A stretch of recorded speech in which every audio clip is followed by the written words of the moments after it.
అందరికీ నమస్కారం. నా పేరు డాక్టర్ చిన్నబాబు సుంకవల్లి. ఈరోజు మనం యువతలో క్యాన్సర్ యొక్క సంఖ్య ఎందుకు పెరుగుతుంది అనే విషయాన్ని గురించి మాట్లాడుకుందాం. చాలామంది మీరు అనుకుంటూ ఉంటారు పెద్దవాళ్ళకి మాత్రమే క్యాన్సర్ వస్తుంది.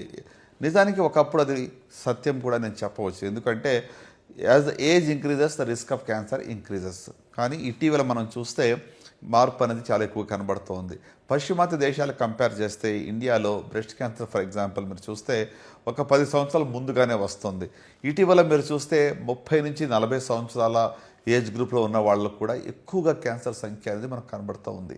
అంటే ఈ యొక్క షిఫ్ట్ అనేటువంటిది చూస్తున్నాం. అంటే ఒకప్పుడు పెద్ద వయసులో ఉన్న వాళ్ళకి వచ్చే క్యాన్సర్లు ఇప్పుడు చిన్న వయసులో వాళ్ళకి కూడా వస్తున్నాయి అనే విషయం ఎంతైనా మనం గమనించాలి. సో కనుక యువతకు నేను చెప్పే మెసేజ్ ఏంటి అంటే, నా వయసు చిన్నది కాబట్టి నాకు ఎలాంటి జబ్బులు రావు, క్యాన్సర్ అనేది నా దగ్గరికే రాదు అని మీరు అనుకోవద్దు. ఎందుకంటే ఇప్పుడు ఏజ్తో సమానం లేకుండా కూడా ఈ క్యాన్సర్ అటువంటిది అర్లీగా కూడా వచ్చే అవకాశం ఉంది. ఎందుకంటే మన యొక్క లైఫ్ స్టైల్ అనేది చాలా వరకు ఇటీవల మారిపోయింది. మన యొక్క ఆహారపు అలవాట్లు మారినాయి. మనం పీల్చుకునే గాలి యొక్క పొల్యూషన్ ఎక్కువగా అయిపోయింది. అంత మాత్రం కాదు, మరి మన యొక్క అలవాట్లు ప్రత్యేకంగా మద్యపానం కానివ్వండి, అలాగే పొగాకు సేవించడం అన్నిటికంటే ముఖ్యం. 40% క్యాన్సర్లు పొగాకు వల్లనే వస్తున్నాయి. సో పొగాకు మరి సేవించడం అంటే ఇది నమలడం కావచ్చు, లేకుంటే పొగను పీల్చడం కావచ్చు. ఈ రెండు కూడా డేంజరస్. సో మన జీవన శైలి ఎక్కువగా మార్పు చెందింది. కలుషితమైన ఆహారము, సమతుల్యం లేని ఆహారము, ఆకుకూర లేని ఆహారము, ఇవన్నీ కూడా మనం చేయటం ద్వారా రిస్క్ అనేది మనమే పెంచుకుంటున్నాం. శారీరక వ్యాయామం తగ్గిపోయింది, ఒబెసిటీ రిస్క్ బాగా పెరుగుతూ ఉంది.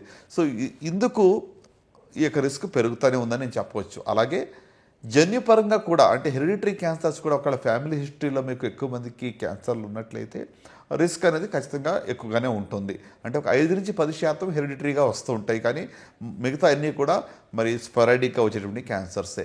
సో కనుక యవ్వనస్తులు ప్రత్యేకంగా నేను చెప్పే మీ మెసేజ్ మీకు ఏంటంటే, ఎలాంటి లక్షణాలను కూడా మీరు నిర్లక్ష్యం చేయొద్దు. కొత్తగా కణితి ఏర్పడినా, మానని పుండు ఉన్నా, లేకుంటే అసాధారణటువంటి ఎలాంటి లక్షణాలు మీ బాడీలో 2-3 వారాల కంటే ఎక్కువగా ఉన్నా దయచేసి మీరు డాక్టర్ని సంప్రదించండి.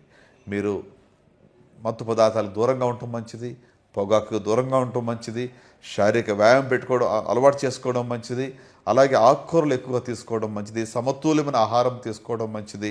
మరి అన్నిటికంటే ముఖ్యంగా మీ ఏజ్ తగ్గట్టుగా స్క్రీనింగ్ టెస్ట్ చేయించుకోవడం ఎంతైనా మంచిది.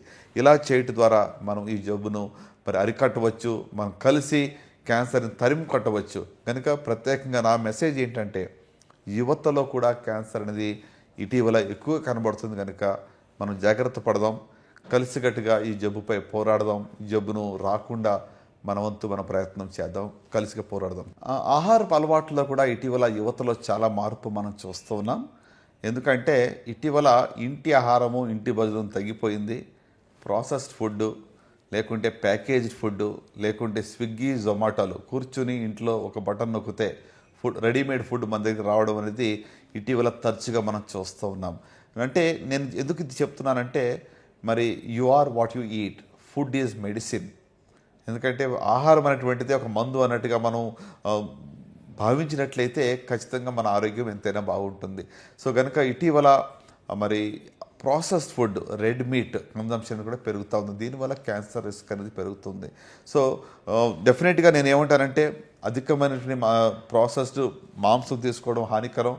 అలాగే మరి consumption of packaged food, readymade food, especially sugary drinks, లేకుంటే ఎక్కువగా షుగర్ ఉన్నటువంటి, కార్బోహైడ్రేట్ ఉన్నటువంటి ఆహారం మనం తీసుకోవడం కూడా క్యాన్సర్ పరంగా మంచిది కాదు. కనుక యువత మీ యొక్క జీవనశైలి మార్పులో ప్రత్యేకంగా మీ యొక్క ఆహారపు అలవాట్లపై మీరు గమనం ఉంచాలి.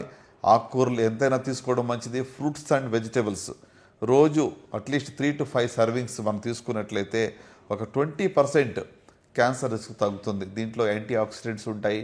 సో క్యాన్సర్ యొక్క ప్రమాదం నుంచి అది తప్పించడానికి మనకి ఎంతైనా సహాయం చేస్తూ ఉంటాయి. సో కనుక ఒక ఆహార పదార్థం తీసుకున్నంత మాత్రాన క్యాన్సర్ రాదు అని మీకు చెప్పట్లేదు, కానీ ఇది మన యొక్క రిస్క్ తగ్గిస్తుంది. కనుక ప్రతి వీలైనంత వరకు అన్ని రకాలుగా కూడా రిస్క్ ఏది తగ్గుతుందో దాన్ని మనం పాటించడం ఎంతైనా మంచిది.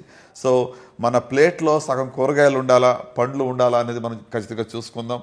షుగర్ని ఎంత తగ్గిస్తే అంత మంచిది.